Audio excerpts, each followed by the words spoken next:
அவன் கர்ணன்கிட்ட 5 முறை தோற்றான். 5 முறை கர்ணனிடத்தில் தோற்றான். சந்தோஷமாக தோல்வி ஏற்றுக்கிட்டான். முதல் தோல்வி இதுதான். கர்ணா வந்துரு. அப்போ கர்ணன் சிரித்தான். ஏடா உன்னை பற்றி எனக்கு தெரியாது, ஆட்டை கடிச்சு மாட்டை கடிச்சு மனுஷனை கடிக்கிறவன் நீ. காட்டில் இருக்கிற மூங்கிலையே எடுத்து புல்லாங்குழல் வாசித்து காட்டில் இருக்கிற மிருகத்தையே நீ மயக்குவ. எந்த மழையை தருமோ அந்த மலையை வச்சே மழையை தடுப்ப. கன்றுக்குட்டி வடிவத்திலே வத்சாசுரன் ஒருத்தன் வந்தான். விளாமர வடிவத்தில் ஒருத்தன் என்ன தேணுகாசுரன் கம்சன் அனுப்பினான். மாடு மேய்க்கிற போது இந்த கன்றுக்குட்டி துள்ளி வர்ற மாதிரி வந்து கிருஷ்ணனை முட்டட்டும், கிருஷ்ணன் சாவான். அப்படி அவன் தப்பிச்சிட்டா அந்த விளாமர தடியில் வந்து குழந்தைங்க விளாம்பழம் பொறுக்க நிற்கும். அப்போது அந்த தேணுகாசுரன் கீழே காற்றுல முறிஞ்ச மாதிரி முறிஞ்சு கிருஷ்ணன் மேலே விழுந்து கொல்லட்டும். பிளான் நல்லா இருக்கு. கிருஷ்ண மாடுகளை ஓட்டி கொண்டு வந்தான். இந்த வத்சாசுரனாக இருந்த கன்றுக்குட்டி துள்ளியது. கண்ணுக்குட்டி துள்ளுறது அதோட இயல்பு. இந்த கண்ணுக்குட்டி பூனைக்குட்டி நாய்க்குட்டி இதுக்கெல்லாம் வாழை பிடிச்சி இழுக்கிறது குழந்தையோட இயல்பு. கிருஷ்ண சின்ன பையன், அவன் என்ன பண்ணான், துள்ளி வந்த கன்றுக்குட்டியை வாழை பிடிச்சி ஒரு சுழட்டினான். சுழட்டி அடித்தான் மரத்து மேலே. கன்றுக்குட்டி போய் மரத்தில் மோதித்து கன்றுக்குட்டி செத்தது. கன்றுக்குட்டி மோதியதுனால மரம் முறிந்தது, மரமும் செத்தது. பார்க்குறவன் சொன்னான் மரம் முழுதி கன்றுக்குட்டி செத்துது, கன்றுக்குட்டி போட்டு மரம் செத்துது. ஆனால் தேணுகாசுரனால் வத்சாசுரன் செத்தா, வத்சாசுரனால் தேணுகாசுரன் செத்தா, கிருஷ்ணனால் கொன்னான்னு சொல்ல எல்லாம் விளாம்பழம் பொறுக்கி தின்னுது. அப்போது கண்ணபெருமான் இதனால் இதன் முடிக்கும் என்று தெரியும். இப்போ அவன் பார்க்குறான், வந்து இந்த நல்லவனை சேர்க்கணும். கிட்ட வர்றான். பா இப்போ கர்ணன் சொல்கிறான், உன்னை பற்றி எனக்கு தெரியாது. கன்றால் விளைவின் கனி உதிர்த்து, கழையால் நிறையின் குலமழைத்து, குன்றால் மழையின் குலம் தடுத்து, குலவும் செல்வ கோபாலா இன்றால் என் பிறப்பு உணர்ந்தேன் என்று என்பு உருகி எம்பியர்பால் சென்றால் ஜகத்தார் நீ அறிய சிரிக்க மாட்டார். முன்னெல்லாம் சொல்லுவாங்க, இப்படி பண்ணாதரா சாமி சிரிக்குண்டா. செத்த வீட்டில் சிரிச்சுக்கிட்டு இருந்தா பெரியவங்க சொல்லுவாங்க, ஏய் செத்த வீட்டில் சிரிக்காதரி தெய்வம் சிரிக்கும். இப்போ சொல்கிறான், ஜெகத்தார் நீ அறிய சிரிக்க மாட்டார். நீ தானே சபையில் சொன்ன நன்றி மறக்கக்கூடாதுன்னு. நான் யாருன்னே தெரியாது, அட்ரஸ் இல்லாத பையன். யாரென்று அறியத்தகாத என்னை அரசுமாக்கி மணிமுடி சூட்டி நீரூறும் புவிபாலர் போற்ற எனக்கு மிகப்பெரிய ஏற்றமும் தோற்றமும் தந்தவன் அவன்தான். இன்னைக்கு பழிதீர் வென்றி பாண்டவர்க்கும் கௌரவர்க்கும் போர் என்று வந்த பின் செய் நன்றி மறந்தவரில் போவேனா. இந்த வார்த்தை ஒன்றை கவனிக்கணும். நான் யாருன்னே தெரியாமல் எனக்கு எல்லாம் கொடுத்தா அதெல்லாம் சரி. 3வது வரியில் சொல்கிறான், பழிதீர் வென்றி பாண்டவர்க்கும் கௌரவர்க்கும் போர் என்று வந்த பின். கர்ணனுக்கு தெரியும் பாண்டவர்கள் தான் ஜெயிப்பார்கள். ஏன், அவங்க கிட்ட பழி இல்லை. பழிதீர் வெற்றி பாண்டவர். வெற்றி பெறுகிற கட்சியில் சேருடான்னு ஒருத்தனை கூப்பிட்டு மாட்டேன்னு சொன்னவன் கர்ணன் மட்டும்தான். தெய்வமே வந்து சொன்ன போது கூட கட்சி மாறாதவர்கள் 2 பேர் பாரதத்தில், கர்ணன், ராமாயணத்தில் கும்பகர்ணன். ராமனே அனுப்புவான், நீ இந்த பக்கம் வந்திருப்பா, எங்கள் அண்ணன் யாரும் இல்லாமல் சாகப்படாது கூட சாவேம்பான். இப்போ கர்ணனை கூப்பிட்டான், வந்துரு இந்த பக்கம். தெய்வமே ராமனாவது ஆள் வச்சு கூப்பிட்டான். கிருஷ்ணனே போய் கூப்பிட்றான், வா. இன்றைக்கி ஆளுங்கட்சிக்கார ஒரு மீட்டிங்கில் பேசும்போது தற்செயலாக அந்த பக்கம் பார்த்தாலும் அந்த மூலையில் இருக்கிறோம். இன்றைக்கி சாயந்தரமே கட்சி மாறிடுறான். தெய்வமே கூப்பிடுது, வா. அப்போ சொன்னாச்சு, செய் நன்றி மறந்தவரில் போக மாட்டேன். கிருஷ்ணன் சிரிச்சுக்கிட்டே போனோம். டே நீ நாசமாக தாண்டா போவேன், நான் சொன்ன பேச்சு கேட்கலையடா, திட்டலை. முதல் தோல்வி கர்ணனிடத்திலே கண்ணனுக்கு கிடைத்த முதல் தோல்வி வந்துட்டான். இப்போ வெளியே வர்றான். அப்போ துரோணருடைய மகனான அஸ்வத்தாமன் அவன் என்ன பண்ணான், கூடவே வந்தான். கிருஷ்ணன் சொன்னான், அஸ்வத்தாமா கூடவா. அவன் கூட வந்தான். வந்த உடனே கொஞ்சம் தூரம் போயாச்சு. துரியோதனை அரண்மனை வாசலில் எல்லாரும் நிற்கிறார்கள். கிருஷ்ணன் அவ்வளோ தூரம் போயிட்டான். இங்கேருந்து பார்த்தா கிருஷ்ணன் தெரியும், ஆனால் அவங்க என்ன பேசுகிறாங்கன்னு காதில் விழாது. ஒளி சீக்கிரமாக வரும், ஒலி லேட்டாக தான். நீங்கள் பள்ளிப்பாளையம் பாலத்து மேலே போனால் கீழே துணி துவைச்சிக்கிட்டு இருப்பாங்க. அது கவனித்து பாருங்கள். நம்ம கண்ணில் முதல்ல அந்த துணி கல்லில் படுறது தெரிஞ்சிடும். 2 நிமிஷம் கழித்து தான் டொப்புன்னு சத்தம் கேட்கும். ஒளி சீக்கிரம் பரவும், ஒலி லேட்டாக தான் பரவும். அது மாதிரி கண்ணால் பார்க்கக்கூடிய தூரம் காதால் கேட்க முடியலை. அங்கே போகிறான், அஸ்வத்தாம சிரஞ்சீவி, அவன் மிகப்பெரிய வீரன். அவன் சேனாதிபதியாக வந்தால் எத்தனை வருஷம் போர் செய்தாலும் போர் முடியாது. ஏன்னா சேனாதிபதி தலைவன் அழிஞ்சால்தான் போர் நிற்கும். செஸ் ஆட்டத்தில் ராஜா காயை வெட்டினா தான் ஆட்டம் முடியுமே தவிர மற்ற எத்தனை காயை வெட்டினாலும் ஆட்ட முடியாது. அது மாதிரி சேனாதிபதி ஒழிஞ்சாத்தான் சேனை நிலைகுலையும். இப்போ அஸ்வத்தாமன் சிரஞ்சீவி, அவனை யாரும் கொல்ல முடியாது. 7 சிரஞ்சீவிகள் அவன் தான். மகாபலி, பிரகலாத, கிருபாச்சாரியார், அஸ்வத்தாமா, விபீஷண, ஆஞ்சநேயர், இவங்கெல்லாம் சிரஞ்சீவி, அழியாதவர்கள். இப்போ அதனால் அஸ்வத்தாமா தானாத்தான் விலகணும், விளக்க முடியாது. அதனால் கிருஷ்ணன் சொன்னான், அஸ்வத்தாமா, துரியோதனன் உன்னை படை தளபதி ஆக்கினால் நீ மாட்டேன் என்று மறுத்து விடு. அஸ்வத்தாமனுக்கு கர்வம், கிருஷ்ணனே நம்மக்கிட்ட கெஞ்சறான்ப்பா, நம்ம இருக்கிற வரைக்கும் கிருஷ்ணனால் ஒன்றும் பண்ண முடியாது. ஆடி காற்றுல ஆட்டம் போடுகிறது. இவன் நினச்சான், வாயே திறக்கலை, பேசாமல் இருந்தான். மறுபடியும் கிருஷ்ணன் சொன்னான், அஸ்வத்தாமா, நீ அந்த பதவியை வேண்டான்னு சொல்லிடு. எப்போவுமே ராஜினாமா செஞ்சால் கௌரவம், டிஸ்மிஸ் பண்ணால் கேவலம். பேங்க்கில் பணத்தை திருடிட்டான் அல்லது ஏதோ தொலைச்சிட்டான். உடனே இந்த மேனேஜர் என்ன சொல்வார், பார்ப்பா உனக்கு 1 மாதம் டைம் கொடுக்குறாள், 1 வாரம் டைம் கொடுக்குறாள், 2 நாள் டைம் கொடுக்குறேன், இந்த பணத்தை கட்டிட்டு நீயே ரெசிக்னேஷன் எழுதி கொடுத்துரு. அப்போ தான் வேறு எங்கேயாவது வேலைக்கு போனால் நீயே முதல்ல வேலை செஞ்ச இடத்துலேருந்து வந்த, எனக்கு பிடிக்கல சார் நான் விட்டுட்டேன், இல்லை சார் என்ன அவங்களுக்கு பிடிக்கல சார் துரத்திட்டாங்க, எவனும் வேலை தர மாட்டான், எவனும் வேலை தர மாட்டான். ஒரு மாப்பிள்ளை பொண்ணை பிடிக்கலன்னா அவனுக்கு கௌரவம், அந்த பொண்ணை அவனை பிடிக்கலன்னா அவனுக்கு கேவலம். அதானே இங்கே. அதனால் அதுக்காக தான் பல பேர், நான் எங்கள் வீட்டில் சகோதரி பையன் பொண்ணு பார்க்க போன போது இதையே சொன்னேன், போய் பாரு, அவங்க தனியாக பேசணுன்னா பேசு, உன்னை பற்றி எல்லா உண்மைகளையும் சொல்லிவிடு. அதுக்காக எல்லாத்தையும் அவள் கட்டிக்கிறாளா இல்லையான்னு தெரியாமல் சொல்ல வேண்டிய அவசியம் இல்லை. உன்னுடைய சம்பளம், உன்னுடைய சம்பளம் எத்தனைன்னு சொல்லிவிடு, அவளுக்கு தெரியணும். உன்னுடைய வேலை அது பர்மனண்ட்டாக டெம்பரரியாக ஒழிக்காத, எல்லாத்தையும் சொல்லிவிடு. அதுக்கப்புறம் பிடிச்சிருக்கான்னு கேளு. ஒருவேளை அந்த பொண்ணு பிடிக்கலன்னு அப்பா அம்மா கிட்ட சொல்ல முடியாமல் மனசுக்குள்ளே வச்சு மிரட்டி இருந்தா உங்ககிட்ட சொல்லிடுவா வாய்ப்புன்னு. அவள் பிடிக்கலேன்னு சொன்னால் வெளியே வந்து உனக்கு பிடிக்கலன்னு நீ சொல்லணுமே தவிர பொண்ணுக்கு பிடிக்கலன்னு சொல்லக்கூடாது. சொல்லித்தான் அனுப்பினேன். ஏன்னா பொண்ணுக்கு பிடிக்கலன்னா அப்போ வேறு யார் மேலேயோ இந்த பொண்ணுக்கு ஆசை, கதை கட்டி விட்டுருவாங்க, கதை கட்டி விட்டுருவாங்க. ஆனால் மாப்பிள்ளைக்கு பிடிக்கலடா, அட விடுமா இவன் போனால் 1000 மாப்பிள்ளை. கதை எப்படி மாறுது பாருங்கள். பிடிக்கலைங்கிறது ஒரே விஷயம். மாப்பிள்ளை பொண்ணு பிடிக்கலைன்னா போகிறான்ப்பா உன்னை கட்டிக்க அவனுக்கு அதிர்ஷ்டம் இல்லைம்மா. ஆனால் பொண்ணு பிடிக்கலன்னு சொல்லுதுன்னா மாப்பிள்ளை வீட்டுக்காரங்களும் மற்றவங்களும் என்ன சொல்லுவோம், அப்போ ஏதோ விஷயம் இருக்குப்பா, இது வேற யாரையாவது நினைக்குதோ என்னமோ. கதம் ஒரே விஷயந்தான் வேற. அதனால் சொல்லுவேன், ஏன்னா அதுதான் முக்கியம். இப்போ நீயாகவே வேண்டாம்னு சொல்லிட்டா கௌரவம், நானாக உன்னை விலக்கினா அது கேவலம். அதனால் அஸ்வத்தாமா நீயாகவே அந்த சேனாதிபதி பதவி வேண்டான்னு சொல்லு.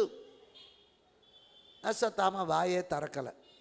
கிருஷ்ணன் பார்த்தான், தானா கனியலைன்னா பழத்தை தடியால் அடித்து தான் பழுக்க வைக்கணும். கண்டிப்பாக மருந்து கொடுத்து குழந்தைய வாயை தரேன்னு குடிச்சுக்கிட்டா வம்பு இல்லை. அது குடிக்க மாட்டேன்னா மடியில் போட்டு மூக்கை பிடிச்சி அழுத்திக்கிட்டு அது நெஞ்சு மேலே ஒரு காலை போட்டு கையை ஊற்றி பிடிச்சிக்க, காலை ஊற்றி பிடிச்சிக்க, சித்திரவதை. அது ஆங்கும், அப்போ டபக்குன்னு ஊற்றிடுவா மருந்தை. முன்னெல்லாம் இந்த பாலோடன்னு ஒன்று வச்சுருப்பாங்க, சங்கு, அதில் ஊற்றுவாங்க. குழந்தை கேட்டது, எதுக்கு இதில் ஊற்றுறாங்க? அட உனக்கு விஷயம் தெரியல, ஏன் ஸ்பூனில் கொடுத்தா என்ன, இது வாயை திறக்காது, ஸ்பூனை நுனி நாக்கில் சப்பும். ஆனால் இந்த சங்கில் நுனி கூறாக இருக்கும், இவன் 2 கடவாயும் பிடிச்சிக்குவா, அது வாயை திறக்கும். இந்த சங்கால் ஒரு குத்து குத்துவா, அது வலி பொறுக்க முடியாமல் ஆங்க மருந்து ஊற்றிடுவான். இது சித்திரவதை, சித்திரவதை. இதெல்லாம் சாமர்த்தியம். சில பேர் தொட்டில் ஆட்டுவாங்க பாருங்கள், இங்கேருந்து அங்கே ஆட்டி விட்டுட்டு சமையல் கட்டில் போய் பொரியலை வறுத்துவிட்டு வருவோம். அப்போ தான் தொட்டில் இங்கே திரும்பி வரும். இந்த பயத்துலேயே தூங்கிடும். மடியில் படுக்க வச்சு தட்டில் அது எம்பி குதிக்கும் இந்த குழந்தை, பயந்துக்கிட்டு. அப்படியெல்லாம் பண்ணக்கூடாது. இந்த காதுகிட்ட அப்படி லேசாக தடவி கொடுக்கணும். ஆடு மாடு அங்கே காதை தடவினா கூட அது சுகமாக நிற்கும். அது மாதிரி குழந்தைய மடியில் போட்டு இந்த காதுகிட்ட தடவி கொடுத்தா அது ஆனந்தமாக அப்படியே கண்ணை மூடும். அதுதான் நல்ல தூக்கம். நம்ம காதை யார் தடவி தருவா? அதுக்காக தான் பிள்ளையார் முன்னால் தோப்பு காரணம் 2 காதையும் பிடிச்சிக்கிட்டு, இவ்வளோதான் ஆண்டவனுடைய படைப்பிலே நம்முடைய கை இந்த காது நுனியத்தான் பிடிக்க முடியும். அதுக்கு மேலே யாருக்கு நீளம் இவ்வளோலாம் போக முடியாது. இவ்வளோதான் பிடிக்க முடியும். அவன் அளந்து தான் வச்சுருக்கான். இந்த நுனியைத்தான் பிடிக்க முடியும். நுனியை பிடிச்சிட்டு உட்காந்து வேறு எந்திரிக்கணும். அப்போ இந்த காதை தடவுகிற போது ஒரு சுகம் கிடைக்கும். அந்த சுகத்தினால டென்ஷன் குறையும். நீங்கள் உட்காந்து எந்திரிக்கிற போது தொப்பை குறையும். படுக்கும்போது மனச்சிக்கலோடு படுக்கப்படாது. எழுந்திருக்கிற போது மலச்சிக்கல் இல்லாமல் எழுந்திரிக்கணும். 2 சிக்கல் தான் முக்கியம். மனச்சிக்கல் தான் டென்ஷன். இப்போ இந்த காது நுனியை வருடும்போது ஏற்படுகிற அமைதி, மனச்சிக்கல் போகும். உட்காந்து எந்திரிக்கும் போது, தொப்பையில் குறையும் போது, சாப்பிட்ட பொருள் ஜீரணமாகிற போது மலச்சிக்கல் குறையும். பிள்ளையாருக்கு ஏன் தோப்பிக்கிறன்னு போட இதுக்காக போடும். டாக்டர்கிட்ட போய் ஜெலுசில் வாங்கி தின்னுவிட்டு, ஆஹா அதை தின்னே இதை தின்னே சுக்கு கஷாயம் வச்சே 4 இன்ஜெக்ஷன் போட்டேன், வேண்டாம். ஒரு பைசா செலவில்லாமல் பிள்ளையார்கிட்ட தினம் 12 தோப்புக்கரணம் போடுங்க, தொப்பையும் குறையும். மாடு மாதிரி வாக்கிங். அதான் பார்க்குறேன். எல்லா டாக்டரும் வாக்கிங் போங்க சார், உங்கள் தொப்பை குறையும். நானும் பார்க்குறேன். எங்கள் வீட்டுக்கு எதிரில் 15 வருஷமாக வாக்கிங் போகிறாங்க புருஷன் பொண்டாட்டி. 1 இன்ச்சு கூட குறைஞ்ச மாதிரி எனக்கு தெரியல. குறைஞ்ச மாதிரி இல்லை. அதுக்கு பதிலாக பிள்ளையார்கிட்ட போய் காத்தால ஒரு 108 தோப்பிக்கிறேன், ராயந்திரம் ஒரு 108 போடு, உடம்பு கலகலான்னு இருக்கும். அது பண்ண மாட்டோமே, தப்பு. அருகம்புல்ல பிள்ளையார் தலையில் போட்டு ஒரு சொம்பு தண்ணியை ஊற்றி அந்த தண்ணியை எடுத்து தலையில் தெளித்து கொஞ்சம் குடித்தேன்னா அது அருகம்புல் ஜூஸு. நான் பிள்ளையாரை கும்பிட மாட்டேன். ஆனால் டீ கடையில் போய் அருகம்புல் ஜூஸை மாடு மாதிரி வாங்கி குடிப்பேன். நம்ம பெரியவங்க என்னெல்லாம் சொன்னாங்களோ அதைத்தான் செய்கிறான்.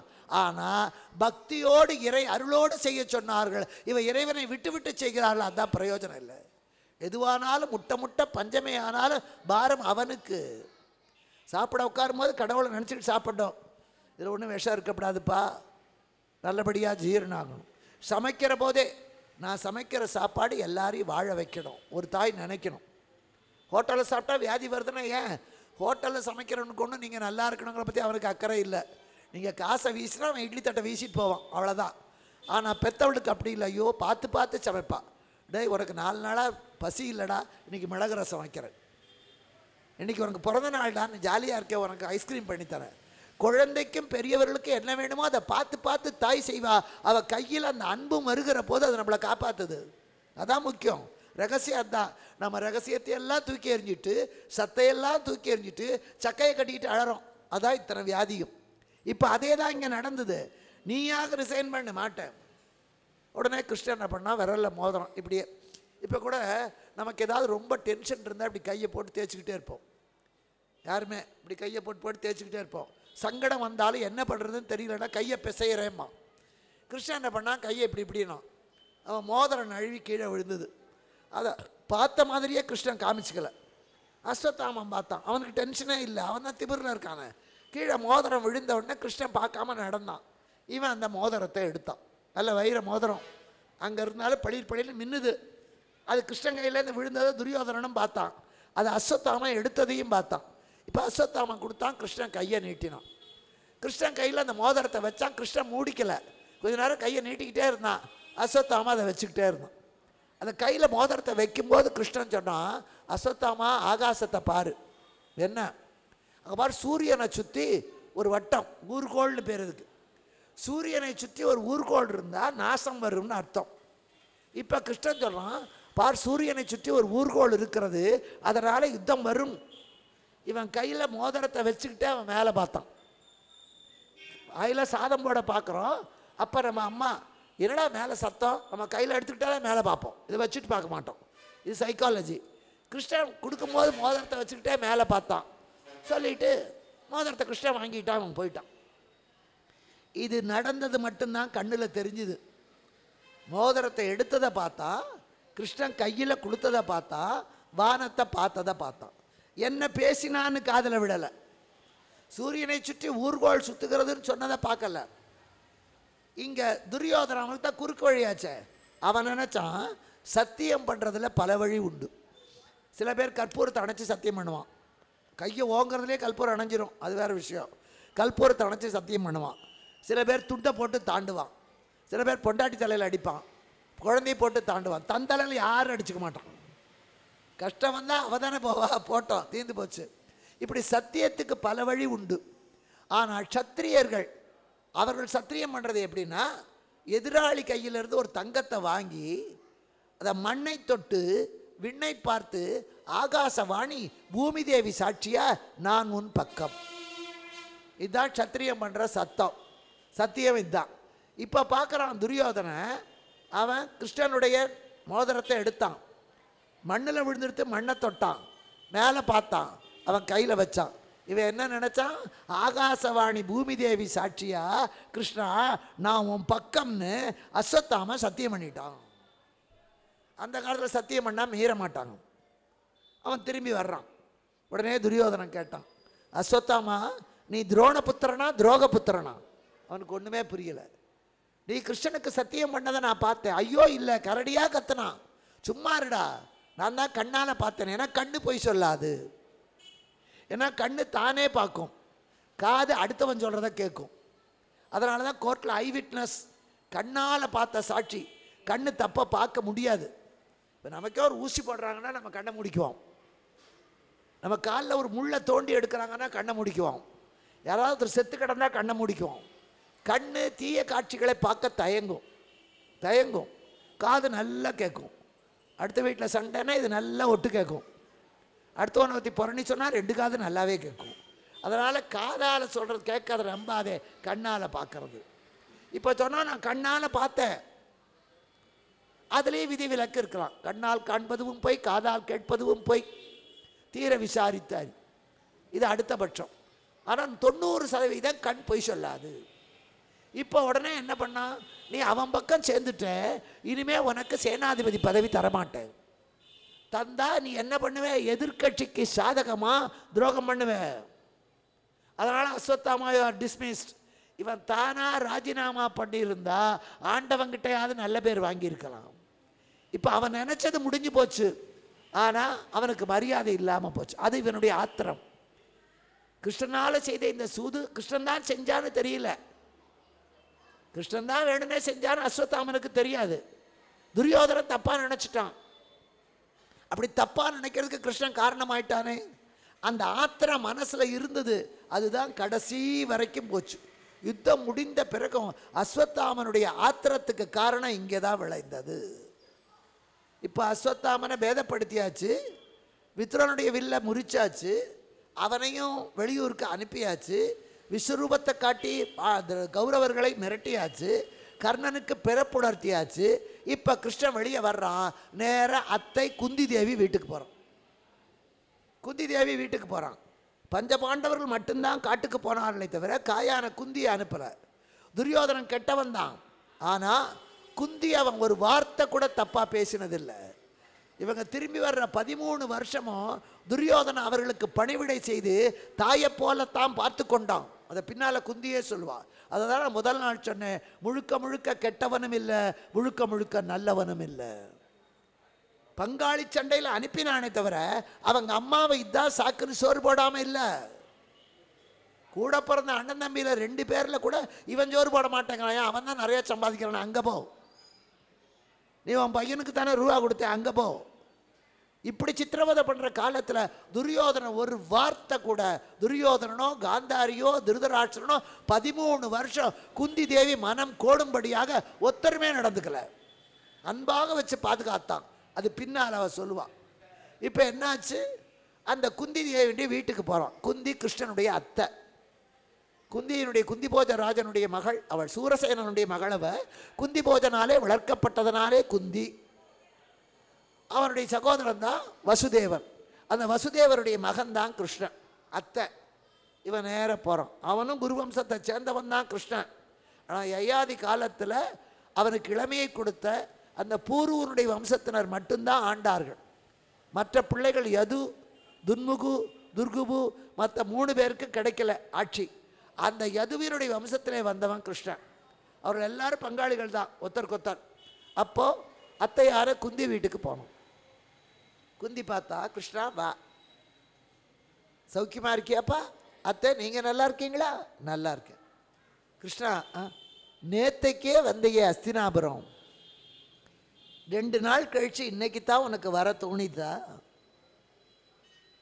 2 நாள் ஆச்சே வந்து இன்னைக்கு தான் வந்தையா? இன்னைக்கும் பயன்படக்கூடிய எவ்வளோ பெரிய ஒரு அரசியல் தர்மத்தை கிருஷ்ணன் சொன்னான் தெரியுமா?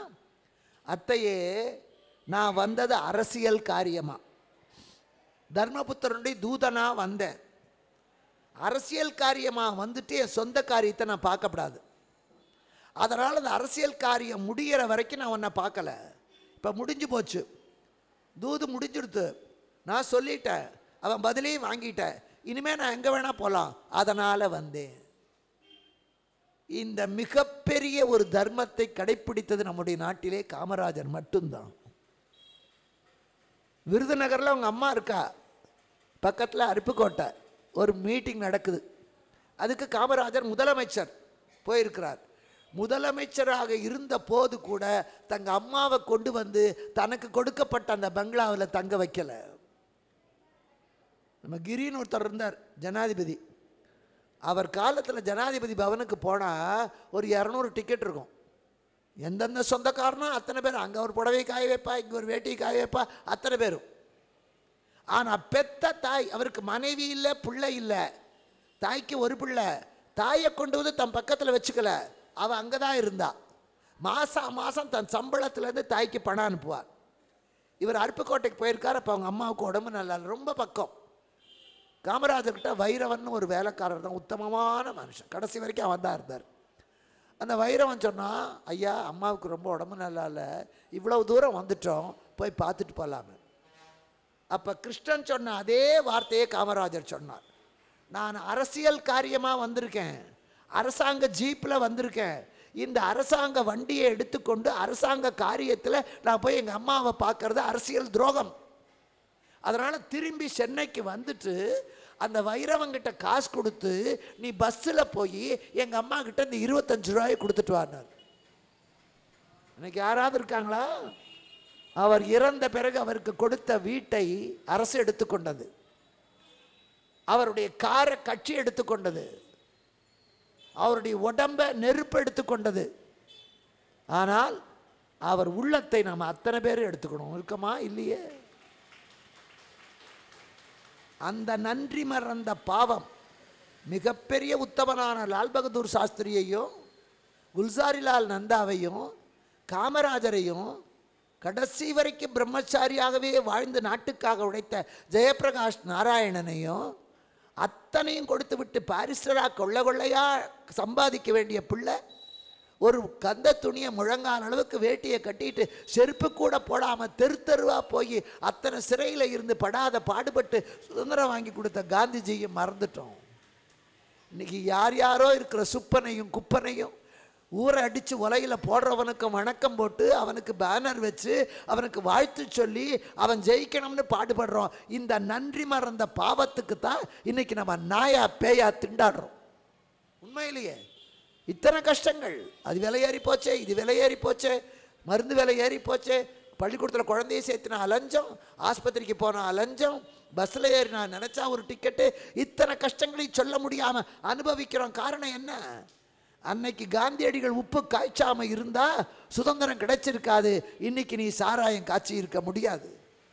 அன்றைக்கு ஒரு சுபாஷ் சந்திர போஸ் உயிரை பற்றி கவலைப்பட்டிருந்தா இன்னைக்கு நீ வெடிகுண்டு வச்சு எல்லாரையும் கொல்ல முடியாது. அவர்களெல்லாம் சம்பாதிச்சு கொடுத்த சுதந்திரத்தை எப்பப்போ தப்பு தப்பாக பயன்படுத்தி கொண்டிருக்கிறோம்.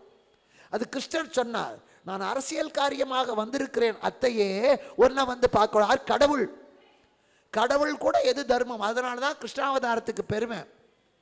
நம்ம இந்து மதத்துக்கு என்ன பெருமைனா உபதேசம் மட்டும் ஆண்டவன் செய்யலை, கடவுள் அவதாரமாக வந்த போது நாம் எதை செய்யணும்னு நினைச்சானோ அதை அவன் செஞ்சு காட்டினான், செய்து காட்டினான். ராமாவதாரமாக வந்தபோது தந்தை சொல் மிக்க மந்திரம் இல்லை வாழ்ந்து காட்டினான். எந்த ஜாதியாக இருந்தாலும் எத்துணையும் பேதமுறாது எவ்வுயிரும் தம்முயிர் போல் ஒத்துரிமை உடையவராய் ஓக்கம் காட்டில் இருந்த ஏழை வேடன், குரக்கின தலைவன் சுக்ரீவன், அரக்கனுடைய தம்பியான விபீஷண, அத்தனை பேரை ஏற்றுக்கொண்டு என் தம்பின்னு சொன்னவன். எப்படி வாழ வேண்டும் ஊருக்கு உபதேசம் பண்ணல. ஒருத்தர் மேடையில் பிரமாதமாக பேசினார், புலால் உண்ணக்கூடாது, அடுத்த உயிர்களை உண்ணுவது என்பது ரொம்ப தப்பான காரியம், நமக்கு உடல் பெருக்குவதற்காக கோழி ஆட்டை தின்னாதீர்கள், இத்தனையும் சொல்லிட்டு வீட்டுக்கு வந்தார். அவர் பொண்டாட்டி அதை கேட்டுக்கிட்டு இருந்தா. வீட்டுக்கு வந்த உடனே கேட்டால், என்ன குழம்பு வச்சுருக்க? கத்திரிக்காய் சாம்பார். பக்கத்து வீட்டு கோழி பிடிச்சி அடைச்சி வச்சுட்டு போகிறேன்னா ஏன் அதை சமைக்கலை? உடனே மனைவி கேட்டா, எங்க நீங்கள் தானே கோழியெல்லாம் சாப்பிட்டு உடம்ப வளர்க்கக்கூடாதுன்னு சொன்னீங்களே, நியாயமா? அதுக்கு அவன் என்ன தெரியுமா சொன்னான், கோழி என் உடம்பில், அது என் உயிர். எனக்கு பிரியாணினா உயிர், கோழி குழம்புனா உயிர். நான் உயிருக்கு தான் கேட்குறேனே தவிர உடம்புக்கு கேட்கல. இது ஊருக்கு உபதேசம், உனக்கல்ல என்று வாழ்ந்தால் தப்பு. அப்படி சொல்லுகிறவர்கள் பேசுகிற வார்த்தை இங்கேருந்து தான் வரும். நாம் எதை பேசுகிறோமோ அப்படியே வாழ்ந்தா இங்கேருந்து வரும். அந்த சத்தியத்துக்கு மதிப்பு அதிகம், அந்த வார்த்தைகளுக்கு அழுத்தம் அதிகம். இப்போ கிருஷ்ணன் என்ன சொன்னானோ அதைத்தான் நாம் செய்யணும்னு கீதையில் சொன்னான். அவன் கீதையில் சொன்னது ஒன்றை கூட அவன் மாற்றலை, ஒன்று கூட மாற்றலை. அத்தனைக்கு கடைசியில் நீங்கள் சோமநாத்னு ஒரு இடம் இருக்குது ஜோதிர்லிங்கத்தில், போனோம். அங்கே வாழ்நாளில் ஒரு முறையாது அற்புதம். அதுதான் கிருஷ்ணன் கடைசியாக உயிர் விட்ட இடம். வெளிநாட்டுக்காரர் அதை ஆராய்ச்சி பண்ணி, கிருஷ்ணன் சாகிற போது அவருக்கு 122 வயசு. ஒரு பிப்ரவரி மாதம் 23ஆம் தேதி மத்தியானம் 2 மணிக்கு தான் கிருஷ்ணனுடைய உயிர் போயிற்று. கணக்கு கரெக்டாக அந்த ஆதாரத்தோடு சொல்லியிருக்கான். பொய் கிடையாது, பொய்யே கிடையாது. அதனால் அந்த இடம் அங்கே தான். மறைந்திருந்து வாலியை கொன்றிருந்தான் ராமன். அந்த வாலி ஜரா என்ற வேடனா வந்து அந்த அம்புனால கிருஷ்ணன் காலில் பட்டு இறந்தான். அங்கே இருக்க அந்த சிலை, கிருஷ்ணன் அப்படி படுத்திருப்பார், காலில் இருந்து ரத்தம் வடியும். எதிர் அந்த ஜராங்கிற வேடை. நான் கதறினதை பார்த்துட்டு, சாதாரண சிலை தான், அந்த முக பாவம், ஐயோ அவனை கொண்டுட்டேனே அந்த வேடை. கிருஷ்ணன் அப்படியே நிஷ்காமியமா ஒரு புதர் காட்டுவான். வெள்ளை பாம்பு வடிவத்திலே பலராமர் நுழைந்த இடம். உள்ளே போனால் அது பாட்டு போகுது, வெள்ளையாக ஒரு வெளிச்சம்தான் தெரியும், என்னன்னு தெரியாது. இருக்குது, அற்புதங்கள் இல்லைன்னு சொல்லாதீங்க. நேற்றுக்கு கோலியாக்கில் ஒரு கடற்கரை குஜராத்தில், கடலுக்கு நடுவில் ஒரு கோவில், கொடிமரம் மட்டும் தெரியும், கொடிமரம் மட்டும் இவ்வளோதான் தெரியும், காவி கொடி. கரெக்டாக ஒவ்வொரு நாள் அதுக்கு பூஜை பண்ணுற ஒரு அர்ச்சகர் இருப்பார் அந்த கடற்கரையில். இப்போ கடல் அலை பிரமாதமாக வரும். எல்லோரும் கரையிலேருந்து தேங்காயை உருட்டி விடுவாங்க, கடலுக்குள்ளே போடுவாங்க. கடலுக்குள்ளே போனால் 10ல் 1 திரும்பி வரும். ஒரு தேங்காய் கூட திரும்பி வராது. நீங்களும் போகலாம், நானும் போகலாம், இன்றைக்கும் போகலாம், நாளைக்கும் போகலாம். அத்தனை தேங்காயும் உள்ளே போயிடும். உள்ளே போய் திரும்பி வரலன்னா உடனே நம்ம போகலாமா? உடனே கடல் அத்தனையும் உள்ளே போயிடும், தண்ணியே இருக்காது. அலையோடு வந்த கடல் உள்ளே போயிடும், மணல் தான் தெரியும். நம்ம நடந்தே போகலாம், அதில் நல்ல பாதை மாதிரி இருக்கும். அதில் இன்னும் அத்தனை தண்ணி இருந்த இடத்துல காலை வச்சா உள்ளே போகணும். கார் கூட போகலாம், ஜீப் கூட போகலாம், அவ்வளோ கெட்டிப்பட்ட தரையாக தெரியும். போனால் அந்த கோவில் அற்புதமாக தெரியும். உள்ளே போய் பார்த்தா அந்த லிங்கத்தினுடைய பீடத்தில் நம்ம போட்ட அத்தனை தேங்காயும் ஃபெவிகால் போட்டு ஒட்டின மாதிரி ஒட்டிகிட்ருக்கோம். தூப தீபாரதனை காட்டி பூஜை பண்ணின உடனே கடல் கொஞ்சம் லேசாக சத்தம் கொடுக்கும். உடனே எல்லோரும் வந்துருங்காமாங்க. நாம் வெளியே வந்த உடனே கடல் மறுபடியும் மூடிடும். இன்னைக்கு நடக்கிறது பல ஆயிரம் ஆண்டுகளாக. இதுக்கு நாத்திகன் என்ன பதில் சொல்லுவான்? என்ன பதில் சொல்லுவார்? என்ன ட்ரிக் இருக்கு? அவ்வளோ தூரம் வேண்டாம். கும்பகோணத்துக்கு பக்கத்தில் அற்புதமான ஒரு கோயில். அங்கே போனால் சிவபெருமானுக்கு அபிஷேகம் பண்ணினீங்கன்னா அந்த எண்ணெயில் ஒரு சொட்டு கூட வெளியே வராது, லிங்கத்துக்கு உள்ளே போயிடும். கிட்ட போய் நான் பார்க்க சொன்னாங்க. ஏதோ ஆண்டவன் அருளினாலே. இப்போ அவர் சொன்னார், நேற்று முதல் 2 நாள் சொல்லும்போது செல்வி ருக்மணி அவர்கள் பேசுவார். 3வது நாள் அவங்க அம்மா ருக்மணி அம்மா பேசுவோம். அதுதான் நான் சம்பாதிச்ச சொத்து. அத்தனை பேச்சாளர்களையும் பேர் மட்டும்தான் சொல்லுவாங்க, என்ன சொல்லும்போது மட்டும் அம்மா. காரணம் என்ன? அத்தனை பேருக்கு அம்மாவாகிற பாக்கியம் கிடைக்காதியா. நான் பாரிஸுக்கு போன போது ஒரு பெரியவர், அவருக்கு 62 வயசு இருக்கும், என்னை விட பெரியவர். அவர் மேடையில் மைக்கை பிடிக்க நான் 2 நிமிஷம் பேசுகிறேன்னார். எனக்கு உள்ளுக்குள்ளே பயம், நம்ம ஏதோ தப்பாக பேசிட்டோம் போல இருக்கு, இவர் திட்ட போகிறாரு, எனக்கு பயம். அவர் மைக்கை வாங்கிட்டார். கூட வந்தவங்க அத்தனை பேருக்கு தெரியும். வாங்கிட்டு சொல்கிறார், எனக்கு உங்களை அம்மான்னு கூப்பிடணும்னு ஆசையாக இருக்குது, கூப்பிடலாமா?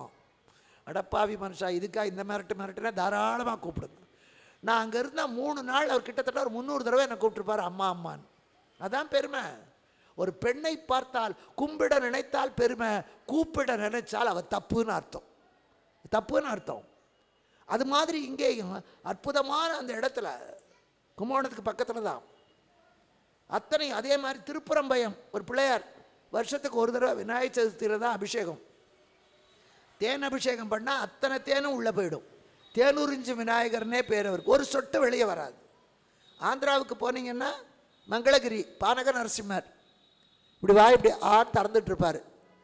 பானகம் தான் ஊற்றுவாங்க. வெள்ளத்தை கரைச்சி சுக்கெல்லாம் போட்டு ஏலக்காய் போட்டு இவ்வளோ பெரிய அண்டா நிறைய பானகம் கரைச்சி நீங்கள் ஊற்றுனாலும் பாதி அண்டா போகும். பாதி அண்டாவுக்கு மேலே ஒரு சொட்டு போகாது, கலகலன்னு சத்தம் வரும், வெளியில் வந்துடும் அத்தனையும். சரி, அரை அண்டா பானகம் குடிக்கிற பெருமாள் ஒரு டம்ளர் பானகம் குடிக்க மாட்டாரா? நீங்கள் ஒரு டம்ளரில் பானகத்தை கரைச்சி ஊற்றினாலும் அரை டம்ளர் தான் உள்ளே போகும், பாதி நிற்கும். இது என்ன அற்புதம்! சொல்லிக்கிட்டே போனால் 1 2 இல்லை, நாத்திகம் பேசலாம், போய் பார்க்கணும், ஒவ்வொரு இடத்துலையும் போய் பார்க்கணும். இந்த அற்புதங்கள் எப்படி நடக்கிறது? நீங்கள் நாகர்கோயிலேருந்து சுசீந்திரம் போகிற வழி, கேரளபுரம்னு ஒரு இடம், எல்லா ஊரில் இருக்கிற அரச மரத்தடியில் ஒரு 3 பிள்ளையார் உட்காந்துருப்பார். வருஷத்தில் 6 மாதம் அந்த பிள்ளையார் இந்த வெள்ளை கலராக இருப்பார், 6 மாதம் கருப்பாக இருப்பார். அவர் கருப்பாக இருக்கிறபோது அந்த அரச மரத்து இலையெல்லாம் கரும்பச்சையாக இருக்கும், அவர் வெள்ளையானா வெளுத்த பச்சையாகிடும். பக்கத்தில் இருக்கிற கிணத்துல தண்ணி அவர் கருப்பாக போகிறபோது கருகருன்னு தண்ணி வரும், அவர் வெள்ளையாக இருக்கிறபோது பால் பாரி வரும். இது யார் மாத்திரா? பெயிண்ட் அடிக்கிறான் இல்லையே, இன்னைக்கு நடக்குது. இது ஆண்டாண்டு காலமாக நடக்கிறது, 1 அல்ல 2 அல்ல. இந்த நாட்டில் நடக்கிற இமயம் தொட்டு குமரி வரையிலே இருக்கின்ற தெய்வ திருக்கோவில்களிலே நடக்கின்ற அற்புதங்கள் அத்தனையும், பல மகான்களால் பூஜிக்கப்பட்ட ஆலயங்களிலே நடக்கின்ற அற்புதங்களை பார்த்தாத்தான் தெய்வம் ஒன்று உண்டு, அது நமக்கு துணை பாப்பா. புரியும். இங்கேயும் அதே போலத்தான் அற்புதமாக அரசியல் காரியமாக வந்தேன், நான் வரலேன்னு அந்த தெய்வம் நடத்தி காட்டுகிறது. அப்போ குந்தி கேட்குறான், உங்கள் பையன் பம்பாயில் இருக்கான், 3 வருஷம் ஆச்சு, இல்லை அமெரிக்காவுக்கு போயிட்டான், 3 வருஷம் ஆச்சு, இன்னும் வரல. அப்போ அமெரிக்காவில் தான் அவனுடைய நண்பன் வர்றான், அவன் சில பொருள்களை கொடுத்து அனுப்புகிறான், நம்மகிட்ட கொண்டு வந்து கொடுக்குறான். இந்த அம்மா என்ன பண்ணுவா? அந்த வந்த நண்பனை தன் பையனாகவே நினைப்பா. ஏன்னா அவன் பார்த்துட்டு வந்திருக்கானே, தம்பி இந்த பையன் நல்லா இருக்கானா, அவன் எப்படிடா இருக்கான், இழைக்காமல் இருக்கானாப்பா, அவனையே தன் பையனாக நினைப்பான். அது மாதிரி குந்தி கேட்குறா, இவரை பார்த்தோன்னா 13 வருஷம் ஆச்சு அவன் குழந்தைகளை பார்க்கல. இப்போ கேட்குறா, தருமன் எப்படி இருக்கிறான், பீமன் இழைக்காமல் இருக்கிறானா, அர்ஜுனன் அழகாக இருக்கிறானா, நகுலன் நலமா, சகாதேவன் சுகமா, என் மருமகள் பாஞ்சாலி எப்படி இருக்கிறாள், எல்லாரையும் கேட்குறான். கிருஷ்ணன் சொன்னால் எல்லாரும் சௌக்கியமாக இருக்கிறார்கள். அத்தையே எனக்கு ஒரு சந்தேகம். அவள் பார்த்தா, கல்லினுள் தேரைக்கும் கருப்பை உயிருக்கும் புல்லுணவு தந்து காக்கின்ற பரம தயாநிதி நீ, உனக்காடா சந்தேகம்? அதுவும் எங்கிட்டையா கேட்குற? என்னப்பா சந்தேகம்? அது கிருஷ்ணன் சொன்னால், எல்லா சந்தேகத்துக்கும் எல்லாருக்கும் விடை தெரியாது. ஒரு பெண்ணினுடைய சில விஷயங்களை பற்றி பெண்ணுக்கிட்ட கேட்டால் தான் புரியும், ஆணினுடைய சிரமங்கள் சிலது அவங்ககிட்ட கேட்டால் தான் தெரியும். பிள்ளையாக இருக்கிற போது என்ன கஷ்டம்னு பிள்ளைக்கு தான் தெரியும், பெத்தவனாக இருக்கிற போது என்ன கஷ்டம்னு அவன் பெத்தவன் ஆகிற போது தான் தெரியும். அப்போ தான் தெரியும். ஏமா இப்படி பண்ணுற, உனக்கு நாளைக்கு 4 பிறந்தா அப்போ தெரியும்பா அம்மாக்காரி, அப்போ தான் தெரியும். அவள் மருமகளாக இருக்கிற போது தெரியல, அவள் மாமியாராக போனால் தான் தெரியுது மருமகிட்ட பிடுங்கல் படும்போது. அதனால் நாம் அதுவாக மாறினா தான் தெரியும். அதான் நம்முடைய ஆன்மீகம் சொல்லிக் கொடுக்குறதே, நீ அதுவாக மாறிவிடு, அப்போ தான் உனக்கு நல்லது கெட்டது எல்லாமே தெரியும். இப்போ இங்கே அதே மாதிரி குந்தி கேட்ட உடனே கிருஷ்ணா எல்லாரும் சுகம். எனக்கு ஒரு சந்தேகம். என்ன சந்தேகம்? எல்லாரை பற்றியும் கேட்டையே அத்தையே, எல்லாரும் சொல்லுகிறார்கள் தாய்க்கு மூத்த பிள்ளை மேலே பாசம், அப்பாவுக்கு கடைசி பிள்ளை மேலே பாசம்னு சொல்கிறாங்களே, அது உண்மையா? இன்றைக்கி கூட பல இடத்துல பார்த்தா தாய் செத்தா மூத்த பிள்ளை கொள்ளி வைப்பான், அப்பாவுக்கு கடைசி பிள்ளைம்மா. அது இங்கேருந்து வரல, ராமாயணத்துலேருந்து வந்தது. ராமர் காட்டுக்கு போயிட்டார், பரதனை கொல்லி வைக்கக்கூடாதுன்னுட்டான், லக்ஷ்மணனும் போயிட்டான், கடைசியில் சத்ருக்கணன் தான் வச்சான் 4வது பிள்ளை. அதனால் இன்றைக்கும் மூத்த பிள்ளை கர்மம் பண்ணலாம், இல்லைன்னா கடைசி பிள்ளை செய்யணும், இடையில் இருக்கிறதெல்லாம் டம்மி. நம்ம சாஸ்திரம் அதுதான். இப்போ இங்கே கேட்குறா, அத்தையே தாய்க்கு தலைப்பான் மேலே பாசம்னு கேள்விப்பட்டேனே, அது உண்மையா? ஆமாம். ஏன்? பல காலம் குழந்தையே இல்லாத ஒருத்திக்கு முத ஒரு குழந்தை பிறந்தா அப்பத்தான் அவன் மலடி இல்லைன்னு நிரூபிக்கிறான். என்னை மலடி இல்லை என்று உலகத்துக்கு நிரூபித்தது இந்த ஒரு பிள்ளை தான். இதுக்கப்புறம் 10 பிறக்கலாம், 8 பிறக்கலாம். முதல் எனக்கு தாய்மை என்ற சுகத்தை தந்தவன் இவன், அதனால் இவன் மேலே எனக்கு பிரியம். அப்பனுக்கு என் கடைசி பிள்ளை மேலே ஆசை. 80 வயசில் 5ஆவதாக உன்னை கட்டிக்கிறார், இங்கே இல்லை வெளியில். 80 வயசில் 5 வேடம் வச்சுக்கணும், 6 7 கல்யாணம் பண்ணிக்கிட்டார். அந்த கல்யாணம் பண்ணிட்டா அவளுக்கு அந்த 5வது சம்சாரத்துக்கு இவரோட 80வது வயசில் ஒரு குழந்தை பிறக்குது. அப்போ அவர் நினைக்கிறார், நான் இன்னும் ஆண் பிள்ளை தான் என்று உலகத்துக்கு நிரூபித்தவன் இந்த பிள்ளைதான் என்று. பெத்தவனுக்கு கடைசி பிள்ளை மேலே பாசம், தாய்க்கு தன்னை தாய் என்று நிரூபித்த தலைச்சம் பிள்ளை மேலே பாசம். இப்போ சொன்னால், ஆமாண்டா கண்ணா, எனக்கும் மூத்த பிள்ளை மேலே பாசம்தான். 5 பேர் இருந்தாலும் தர்மபுத்திரம் பாவம் அப்பாவி, எனக்கு அவன் மேலே கொஞ்சம் அதிகமான பாசம்தான். கிருஷ்ணன் கேட்டான், நான் கேட்ட கேள்விக்கு இது இல்லை விட. நான் மூத்த பிள்ளை மேலே பாசமான்னு கேட்டேன், நீ தர்மபுத்திரர் மேலே பாசங்கிற. அவன் தானேடா மூத்தவன். விடை சரியாக இருக்கிற மாதிரி இருக்கு. என்கிட்ட ஒரு மாணவி, அவள் அவங்க அம்மா வயிற்றில் இருக்கிற போதே சத்தியம் பண்ணிட்டு பிறந்திருக்கா, டீச்சர் உயிரை எடுக்கிறதுன்னு. எந்த கேள்விக்கு பதில் சொல்லாது, அப்படியே நிற்கும். அது கலெக்டரோட பிஏவோட பொண்ணு. நான் எந்த குழந்தையும் அவங்க அப்பா யார் பேர் என்ன கேட்க மாட்டேன். அந்த குழந்தைங்க கவர்மெண்ட் ஸ்கூலில் கிட்ட படித்தவங்க நிறைய பேர் இருப்பாங்க, சொல்லுவாங்க. பேரை கேட்க மாட்டேன். ஏன்னா பேரை கேட்டால் திட்டுறதுக்கு நமக்கு கொஞ்சம் தயக்கமாக இருக்கும். ஐயோ இது தாசில்தார் பொண்ணா, நாளைக்கு ரேஷன் கார்டுக்கு போனால் அவர் திட்டுவார், வேண்டாம் நமக்கு எதுக்கும். யார் பேரையும் கேட்க மாட்டேன், அந்த பொண்ணு பேரையும் கேட்க மாட்டேன். எல்லாரையும் திட்டுவேன், படிக்கலைன்னா யாரை வேணால் திட்டுவேன். அப்போது அந்த பொண்ணு எந்த கேள்வி கேட்டாலும் பதில் சொல்லவே இல்லை. ஒரு நாள் எனக்கு பயங்கர கோபம். படித்தா என்ன, படிக்காட்டி ஒழிஞ்சா போகிறேன்னு விடுறதுக்கு எனக்கு மனசு வரல. இங்கே பாரு, இன்றைக்கி சாயந்தரத்துக்குள்ளே ஒரு கேள்விக்காவது நீ விட சொன்னாதான் உன்னை வீட்டுக்கு அனுப்புவேன். இல்லைனா நீயும் போக மாட்டேன், நானும் போக மாட்டேன். அது நிற்கிது. மணி 4:30 ஆகிடுச்சு, மணி அடித்தாச்சு, எல்லோரும் போயாச்சு. நானும் சின்ன சின்ன கேள்வி எத்தனையோ கேட்குறேன், ஒன்றுத்துக்கும் பதில் சொல்ல அப்படியே நிற்கிது. அதுக்கு என்ன தைரியம்? மணி 4:30 ஆகிடுச்சு. ஆட்டோக்காரன் வந்துடுவான் கூட்டிகிட்டு போகிறதுக்கு.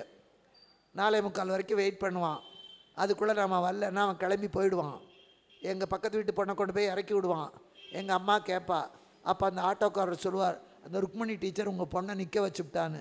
உடனே எங்கள் அம்மா எங்கள் அப்பாவுக்கு ஃபோன் பண்ணுவார். எங்கள் அப்பா உடனே கலெக்டர்கிட்ட இந்த ஆசிரியனுடைய அராஜகம் பாரு, உடனே இந்த ருக்மணி டீச்சரை தண்ணி இல்லாத காட்டுக்கு மாற்றிடுவாங்க. அது அவ்வளோ க்ளீனாக இருக்குது, அவ்வளோ கரெக்டாக இருக்குது. அதுதான் நடக்கும், அதான் நடக்கும்.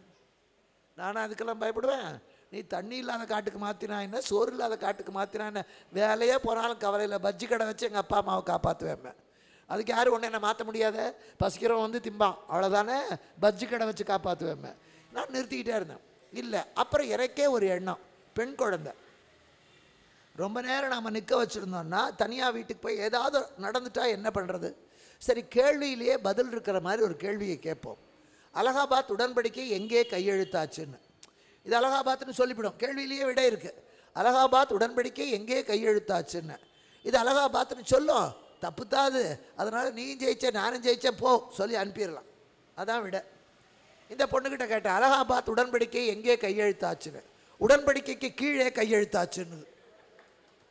தபால் எழுதினா கீழே தானே கையெழுத்து போடுவோம், பத்திரம் எழுதினா கீழே தானே கையெழுத்து போடுவோம். இது கரெக்டு. ஆனால் அதான் விடையா? அலகாபாத்துங்கிறது தான் விட. ஆனால் அந்த பொண்ணு சொன்னது உடன்படிக்கைக்கு கீழே கையெழுத்தாச்சு. சரி, நீயும் ஜெயிச்சேன் நானும் ஜெயிச்சேன், போய் தோலை அனுப்பிவிட்டேன். அது மாதிரி இப்போ குந்தி சொல்கிறா, மூத்த பிள்ளை மேலே பாசமானு கேட்டால் தருமன் மேலே பாசம். அத்தையே நீ சொல்லுவது சரியாக இருக்கிற மாதிரி இருக்கு, சரியில்லை. குந்தி போதராஜன் அரண்மனையிலே கன்னியிளம் பருவத்திலே கதிரவன் என்னும் கடவுள் மாமீது காதல் கூற உன் கையிலே ஒரு பிள்ளை வர அதை பெட்டியில் வைத்து ஆற்றோடு விட்டாயே, அந்த பிள்ளை மேலே பாசமா? குந்தி திகச்சா. கிருஷ்ணா, அவன் எங்கே இருக்கானே எனக்கு தெரியலடா. அவன் இருக்கானா போனானான்னு தெரியல. ஒன்று ஞாபகம் வச்சுக்கணும், குந்தி அந்த குழந்தையை பெட்டியிலே வைத்து விட்ட போது அவளுக்கு வயசு 9. இத்தனை அக்கிரமங்கள் நடந்து 3 வயது பெண்ணை பாலியல் பலாத்காரம், 1 வயசு குழந்தைய பாலியல் பலாத்காரம், இத்தனையும் இருக்குது. இன்றைக்கி பேப்பரில் பார்க்குறோம். ஆனால் 6 வயசு குழந்தை ஒரு குழந்தை பெற்றுதுன்னு இல்லை, அது இன்னும் நடக்கலை. அப்போ இப்போவே முடியாத போது 9 வயசு பெண்ணு ஒரு குழந்தையை பெற்றெடுக்க முடியாத உடல் சம்பந்தப்படி. ஆண்டவன் அருள், கல்லில் கூட நெல் முளைக்கும். கல்யாணாய் 15 வருஷம் குழந்தை இல்லை, 5 வருஷம் சபரிமலைக்கு போயிட்டு வர்றாரு. வீட்டில் ஒரு ஆண்டவன் அருளால் ஒரு குழந்தை. அப்போ நம்ம போய் கேட்குறோம், இந்த குழந்தை யாருதுமா? என்ன தாங்க ஐயப்பன் போட்ட பிச்சை. டாக்டரெல்லாம் கைவிடு. எங்கள் வீட்டில் நான் சொல்கிறேன், என் சகோதரிக்கு இதே சேலத்தில் திருமணமாகி 6 வருஷம் வரைக்கும் 8 அபார்ஷன். ஒரு குழந்தையை 90 நாட்கள் வயிற்றில் தங்க வைக்க ஒரு டாக்டர் அம்மாவுக்கு முடியலை. கடைசியில் எல்லா டாக்டரையும் விட்டுட்டு சந்தான கோபால விரதமும் சஷ்டி விரதமும் இருந்தோம். உன்னுடைய கருப்பையில் 90 நாட்கள் தாங்குவது 85 நாள் தான் இருக்கும், அபார்ஷன் ஆகிடும். 90 நாட்கள் தாங்குவதற்கும் கருப்பைக்கு சக்தி இல்லைன்னு சொன்னவங்க கண்ணில் மண்ணை தூவி அந்த வயிற்றுக்குள்ள ரெட்டை குழந்தைய அடைச்சி ஆணொன்று பெண்ணொன்று பிறந்து இன்னைக்கு அவங்களுக்கு கல்யாணம் ஆகி குழந்தைங்க இருக்கு. மருத்துவம் இல்லை, தெய்வம் தந்தது. மருத்துவத்தினால நிறுத்தி வைக்க முடியல. தெய்வத்தை வேண்டிக் கொண்டு சஷ்டி விரதம் இருந்து சங்குப்பால் குடித்து சந்தான கோபாலகிருஷ்ணன் விரதம் இருந்தா அன்னைக்கு அந்த விரதம் இருந்துட்டு தான் ஆஸ்பத்திரிக்கு போனா. பெரிய சர்ஜன் கிட்ட கூட போகலை, நம்பலை. ஏன்னா அவங்களால நிறுத்த முடியல. இந்த கோட்டை ஆஸ்பத்திரி ஒரு சாதாரண முனிசிபல் ஹாஸ்பிட்டல், அங்கே டாக்டர் கிடையாது. ஒரு மிட்வைஃப் ஜோதி நாயகன் ஒரு அம்மா, அவங்க தான் இருந்தாங்க. 1965 அங்கே தான் இருந்தாங்க. ரெட்டை குழந்தை வேற. அவங்க ஆயுதம் போட மாட்டாங்க, சிசேரியன் பண்ண மாட்டாங்க. எங்கள் அம்மாலாம் அழறாங்க, ஐயோ இத்தனை நாள் கழிச்சு நிற்குதே, ஏதாவது சிக்கல் ஆகிட்டா என்ன பண்ணுறது. எங்கள் அக்கா சொல்கிற செத்தாலும் அவள் கையில் தான் சாவேன். அவங்க தான் நிறுத்தினது, அவங்க தான் மருந்து கொடுத்தது. 2 குழந்தையும் தங்க விக்கிரகம் போல் எடுத்து கொடுத்தாங்க. அதுக்கப்புறம் குழந்தை இல்லை. எப்படி வந்தது? நான் அதனால தான் சொல்கிறேன், தெய்வத்தை நம்புங்கள். நமக்கு கொடுக்க வேண்டும் இருந்தால் தெய்வம் சத்தியமாக நம்மளை ஏமாத்தாது. மனுஷன் ஏமாற்றுவான், மனுஷன் ஏமாற்றுவான். மடிப்பிச்சை கேட்டால் கொடுக்கணும்னு நினச்சா கொடுப்பான் கண்டிப்பாக. அதனால் இங்கேயும் நான் ஆற்றுல விட்டுட்டேன்டா. 9 வயசில் அவள் தெய்வத்தின் அருளால் அந்த மந்திர சக்தி கொடுத்துட்டா. அது கூட விடணும்னு பிளான் எல்லாம் பண்ணலை. கையில் குழந்தைய வச்சுருக்கா, குழந்தை கையில் நிற்கிது, சூரியன் கொடுத்துட்டான். அவங்க அப்பா கூப்பிடுறார், வளர்ப்பு தந்தை கூப்பிடுறார். கூப்பிடும்போது சின்ன குழந்தைங்களே அப்பா அம்மாவுக்கு தெரியாமல் ஒன்று பக்கத்தில் வாங்கிக்காது. இப்போ கூட வாங்காது. அப்போல்லாம் நாமெல்லாம் சின்னவங்களாக இருக்கும்போது எங்கள் அம்மா திட்டுவாப்போம்.